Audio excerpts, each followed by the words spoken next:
we'll get going. So we're going to be talking about aligning your proposal with review criteria today. And it's going to be a little bit of us talking and a little bit that are typical and almost universal across all applications. Sometimes they'll be lumped together into one or two different documents, and we'll get into that in a moment. But these are some of the typical application components, right? So a research statement that outlines perhaps your past research, a proposal, the current research you're working on, etc.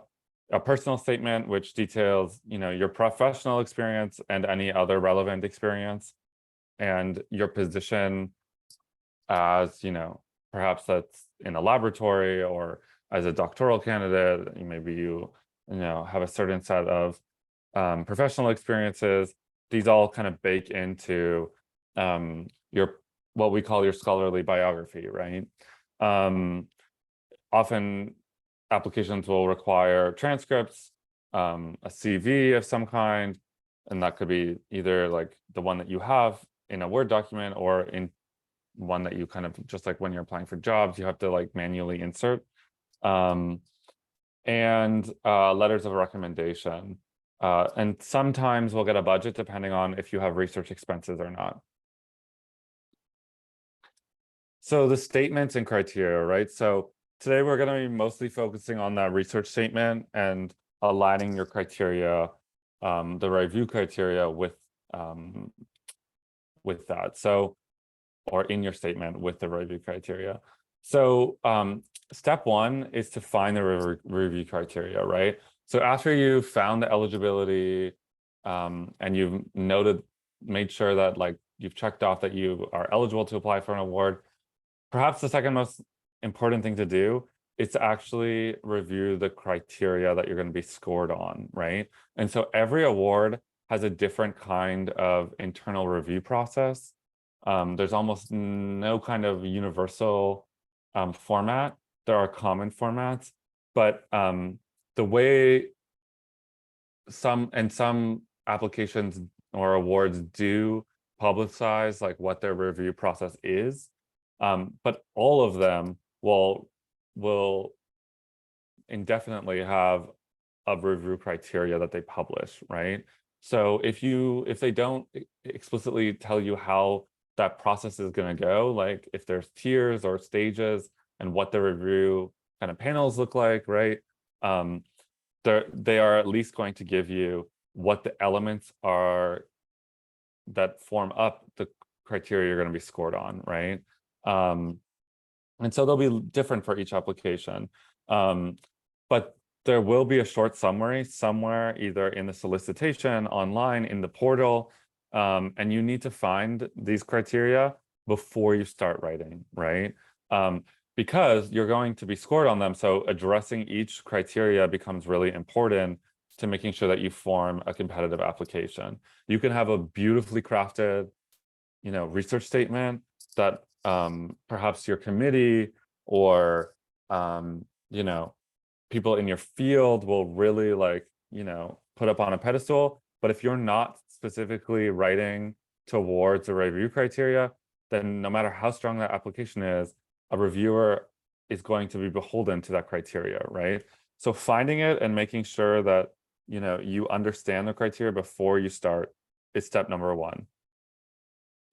Step number two is to also zoom out a bit from that criteria and to read in between the lines a bit by educating yourself on the mission of the funder, right? And so each organization and funder has their own priorities, missions, and goals. So one thing about aligning yourself, right, in the proposal with a funder you're applying to, right? So for an award, is that you want to strategically kind of fit into their mission, right? So your work needs to be able to speak to the values at the core of their mission. What does that mean, right? So perhaps, you're applying for, on the left here, a Mellon grant, right? So Andrew Mellon is this huge funder in the humanities.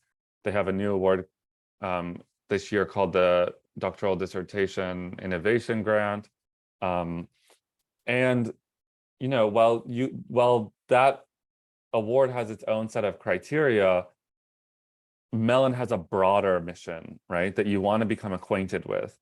So the Mellon Foundation, at its core, their mission is to support research that advances humanistic inquiry, right? Very broad, can be interpreted many ways, but they kind of detail this in more depth on their website, right? So, you know, this is smaller, but, you know, it lists their goals, right? So, invest in transformative, methodologically rigorous, and research that helps create a better society. High quality education, research training, broaden diversity within the academy, etc. Right? So, or on the other hand, the Ford Foundation, right, which aims to diversify the academy by supporting researchers who bring to their research a pedagogical and scholarly commitment to staying in the academy and diversifying it, right? So those are two kind of examples, right? Where in your application materials, you really have to demonstrate a commitment to these goals, not only through your research, but also through, you know, your professional goals, if that's the case. Okay, so those are two steps you want to take before you get started.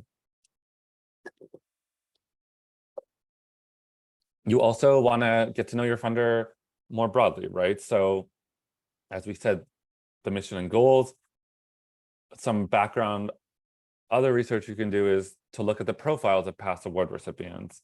So many funders will publish at least names and programs, if not biographies, right, of past award winners. And you'll want to look at not only what programs they come from, but what the research is about, right? Can you see a good fit between your research and the funder? Have they funded projects that don't have to be exactly like yours, but in the same kind of, whether it's a field or, you know, kind of perspective, is there a good alignment between those two? Again, not only looking for review criteria, but what the review process is and who are the reviewers. So many funders and organizations will actually explicitly be like, number one, your application is reviewed by a non-specialist audience, round one, right? If you make it past this round, X happens. Perhaps you're read by a specialist in your discipline. And then round three, perhaps you're brought into a larger pool again where a final selection is made. Just an example, not the way all awards work, but a common structure. And then also, no award is going to explicitly publish who's on the review panel for that year, right? But many will publish past award review panels. So you'll want to, you know, do some Googling, right? What we're best at as researchers, and find out who sits on those panels, right? What are the kind of profiles? What are their positions within universities or organizations? To think about who will be reading your application, right? Are they largely comprised of academic?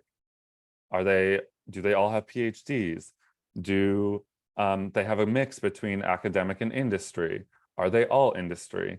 So all of these questions are going to become really important for you to think about before you start writing, because it's going to inflect the kind of proposal you're going to put together, because you'll want to write for your audience, right? So that's golden rule number one in grant, fellowship, award, advising, is to write for your audience, right? As opposed, we're often trained in the academy, our doctoral programs, our master's level programs, to write for our professors or to write for our committee and our kind of field more broadly. But often we're not really trained to do that kind of translational work of thinking about how to speak across those kind of traditional boundaries, right? So whether that's to broader kind of communities and disciplines, or whether that's actually beyond the academy, right, to industry. And then you also want to just look if there's a contact information for a program officer. So if you have questions that are unanswered on their public-facing kind of websites, then you can always contact a program officer, which just means someone who's in charge of running the program, who will be able to answer those questions. So like, for example, a question might be, you know, on your drop-down menu in the application portal, it doesn't have my field. Could you advise me what you would think, based on my proposal, which I'm attaching, would be a good selection? And obviously your advisor should also be included in this conversation, but the program officer is going to have the inside knowledge about who that application goes to, right? And so the funneling process becomes really important for you to think about in terms of, okay, let's say they don't have sociology, but they have anthropology and psychology. Just an example, right? It becomes important to ask the program officer, because they might be able to give you a better idea of kind of the actors. They'll have the actors in mind in the review panel, but who will be able to, what might be a better fit, right? Okay. I hope that's clear. If not, again, like, there's put questions in the chat and we can get to them towards the end. Okay, and so we just wanted to highlight also, as I noted at the beginning, there's this common kind of two common kinds of scenarios in terms of when you're writing an award application or fellowship application, the kind of statements you're going to need to prepare. And sometimes, and more typically, you'll encounter an application, at least for bigger awards, that have two kinds of separate statements: a personal statement and a statement of research, right? And so the personal statement, often thought of as a scholarly biography, is to learn more about you as a researcher and where your passion and experience lie within your research. And the statement of research, more obviously, right, and more familiar to us, is like just explaining, you know, what the stakes of your research is, what the topic is, what your thesis is, etc. Sometimes, though, you'll have a statement, and these are really tricky, that responds to both, right? So you'll be expected to both explain and describe your research while also situating yourself as a junior scholar or as a researcher. And what's also important to note is that even beyond these documents, you might be asked for comparable information elsewhere in the application, right? So many applications have a portal. Almost nothing is done by paper, as we know now, and as it's evident in this Zoom webinar, right? So sometimes these prompts, students leave till last minute, let's say an abstract in the application portal. But the abstract might actually be, once you learn about the review process, the first thing that a reviewer reads. And so you've invested all of this time into these two statements, and then you get to the application portal and you don't realize on the deadline day that you would have to submit an abstract because it's not listed anywhere on their website. And the abstract actually becomes the first point of contact for the reviewer, and it's going to be their first impression, and maybe even their first round of review, right? So sometimes they might not read the full application on first glance. So just learning all of the intricacies of the application and what's required of you becomes really important as well. Okay, and so, as you know, we're pointing to is that there's also a lot of variability here, right? And so some award applications may not even require a personal statement, right? They might be really just focused on the research.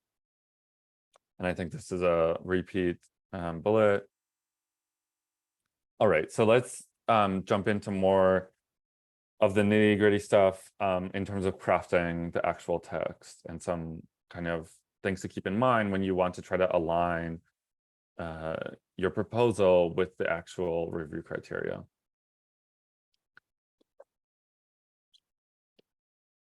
So a typical kind of approach is just I've seen this done a lot in our meetings, which I'll encourage you to book with us, is, to list out kind of the review criteria and then answer them individually. And sometimes this can have the effect of becoming very computer-like, or it doesn't flow, right?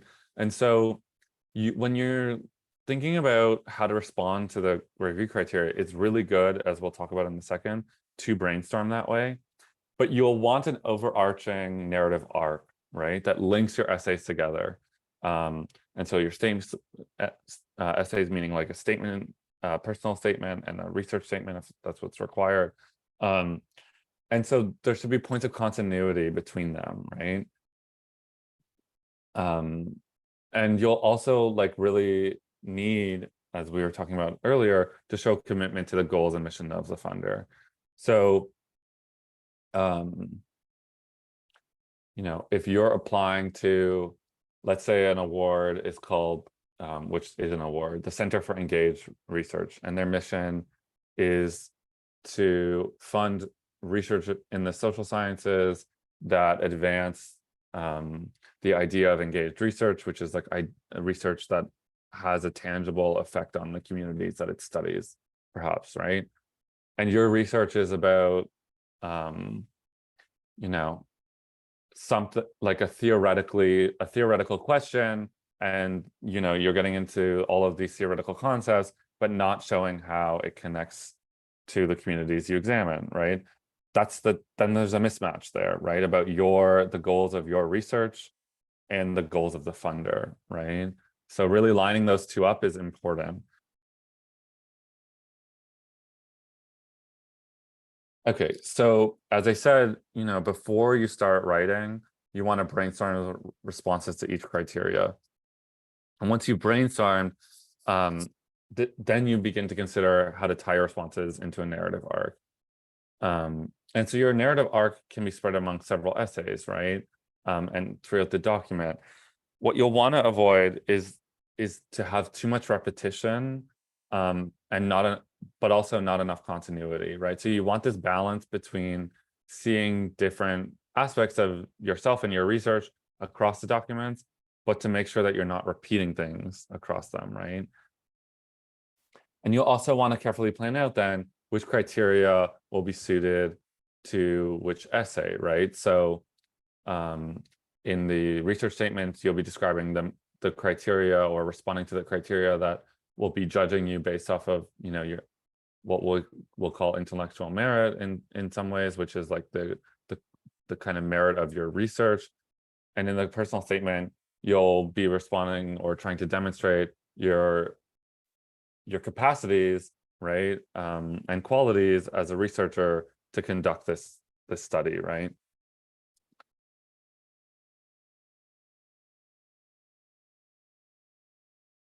All right, so considering the goals of the funder.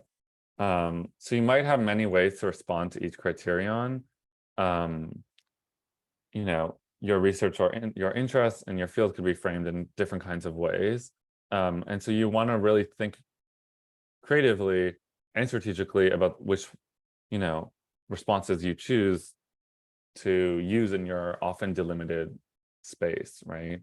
And so this is where we can come in handy quite a bit, because we don't often, we're not here to judge the intellectual merit of your proposal in terms of the research ideas that you put forward. That's the role of your advisor, right? That's not part of our mission. But we are here to help you strategically pitch your research in ways that are going to align with the funder's goals, right? So that can be done through us. It can be done through your advisor, could have insight into that. And you yourself, right, should be thinking about that. And so what you want to think about is, can you frame your responses in a way that aligns with the key issues of the organization that the organization cares about, right? So if that's climate change, there should be some kind of form of climate change, implications in the application. If you're applying to the Department of National Defense, they have a bunch of fellowship opportunities, then there should be some kind of defense or security, component to your research. or you need to really, create that angle to pitch them. Okay, so just a note on style and organization, right? So you'll really want to use active voice to emphasize your experience, strengths, and initiative. What does that mean? So often we see many graduate students, and we're trained often to put I statements or downplay the kind of implications of our research in ways that, talk about the research without talking about us in it, right? And this is not what the genre of applying to fellowships is about. It is actually more about you as a scholar or potential scholar, and what your contribution is going to be, right? What is your research doing that's innovative? What is it? How do your experiences, come together to make you an ideal candidate or ambassador for a funder, right? They're going to have maybe your face, your name, your institution, a bio about you on their website. Why would they be proud to kind of have you as an ambassador? So there is a kind of foregrounding of your contribution here that's different perhaps than most academic writing. And so you really want to highlight and use active voice, right, rather than passive, your contribution, your experiences, your strengths, and your initiative, right? So you chose this doctoral program if that's what you're in. You're making, this knowledge contribution, and you've assembled this, perhaps if you're in a PhD, a doctoral committee that's supporting you in XYZ ways. You'll also want to avoid overly lengthy paragraphs and be intentional about your use of topic sentences, right? So put yourself in a reviewer's shoes, right? And you have a stack of, let's say, 200 applications. The easiest and fastest way to turn off a reviewer is to have a page full of text without any line breaks, right? Because how are you supposed to quickly process that information? A reviewer is not going to, carefully read word by word on first round, right? Maybe in later rounds they might, but your application needs to be organized really clearly and strategically. So that's why your topic sentences become really important, because they alert and summarize for the reviewer what they should expect to be in that paragraph, right? And so and a reviewer should really, if an application is structured really well, they should be able to pick out the review criteria quite seamlessly and quickly in their initial first glance. All right, so we've gone through kind of how to get started, and now we want to kind of put these ideas into action and kind of give you a chance to test drive what this would actually look like in practice. So I think Nama's gonna take it over from here. Thanks, Tyler. Yeah, so these are all great tips, great ideas, but I think it's hard sometimes to know how to actually use them when you're writing and how to think about them. So this is what this breakout activity is going to be for. So we're going to put you in groups, and we're going to drop into the chat a document.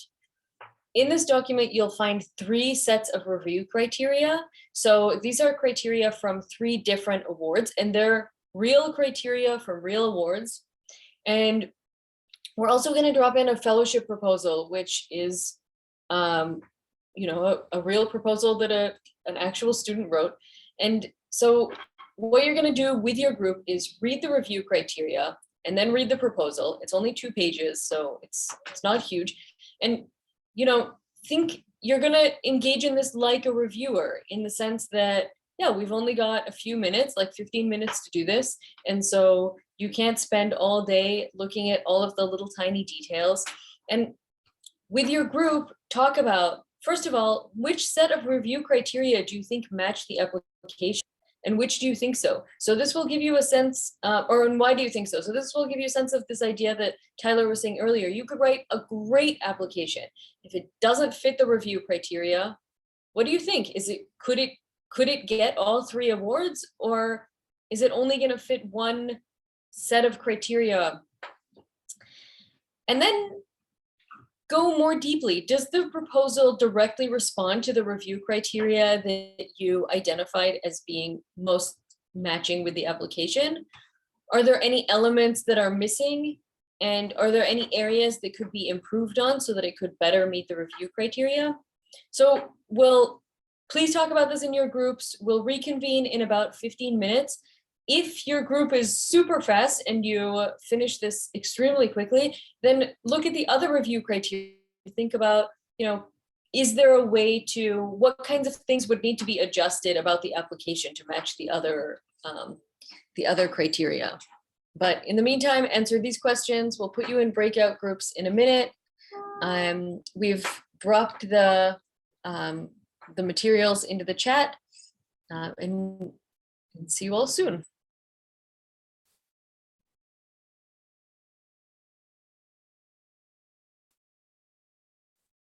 Hold on one second. We're just sorting out some things about the group. So in the meantime, start reading and we'll chat in a second.